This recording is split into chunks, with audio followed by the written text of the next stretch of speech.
Hey guys, it's Monday again, which means it's Day by Day Expressions. And we are here with Nikki Thompson, and we are talking about design in buildings and designs in homes, which is your specialty there. So Nikki, recently, my family and I went to New York City, and we of course watched the New York Yankees play because that's my favorite baseball team. But while we were there, we saw some incredible structures. We got to go to the Metropolitan Museum of Art, and I would love to talk to you about that at some point. But the New York City Library was fascinating, just as far as the building itself. We got to go to J.P. Morgan's personal library, which was phenomenal. And it just struck me that as I go into those places, there is a certain atmosphere or a certain sense or feeling that comes over you when you walk into places like that. The same thing happens whenever, like in New York City, they've got these beautiful cathedrals that are designed a certain way to evoke a certain sense from those that are coming into it. So does that enter your mind whenever you are designing a house or remodeling a house? Yeah, I think so. For me, my business is called Storybook Renovations. Oh, wow. And that's because I was thinking through, the process of how I design. And for me, when I'm designing, I've always got a story going through my head. Mm-hmm. And that story dictates every decision I'm making on that job site. Yeah. So, I think that's kind of what you're describing. Yeah. The architect, the designer of those beautiful buildings in New York, they wanted to evoke a feeling. They Right. wanted you to capture the story that they had in mind when they were building it. So absolutely. So, and this is really kind of the meat of what this whole podcast is about. That's part of not just the design of an architecture, but that's the design of the great architecture of God.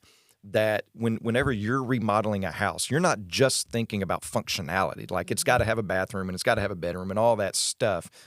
But it matters where those things are positioned. It matters where the front door is, and all of that stuff in order to evoke a sense of, if the story that you're trying to tell is one of hospitality, that you want your home to be a warm and inviting place, well, then all the design elements matter there. And I think we as Christians have kind of lost that, particularly in the church. I think when it comes to church buildings, we have lost that sense of wonder and awe in the building structure there. And so I'm just excited to see someone like you who has made the connection between their career and Christ, and that those two things fit together. So let me just kind of ask you an off-the-cuff question here. Whenever you get finished with a build, whenever you get finished with a design and the home is complete, and you watch somebody that home is designed for walk into it, and they're just, I imagine they're just maybe tears sometimes, or they're just over, just in awe of what does that do for you? I mean, that's the moment I live for. Yeah. I try to have that HGTV reveal moment. Yeah. At the end of every project. But it's just so satisfying to know that the vision that I had, that my client had, came to life, and this is the end product. Yeah.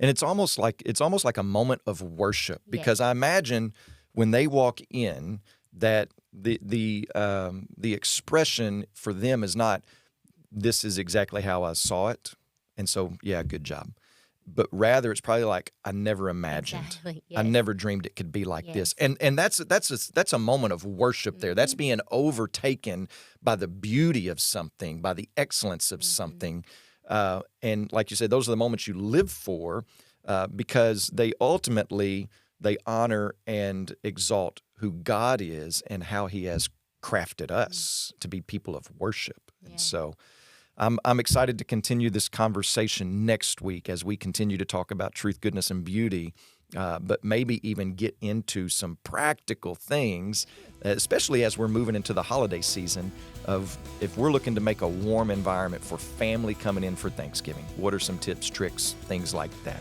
All right. Till next time on Day by Day Expressions.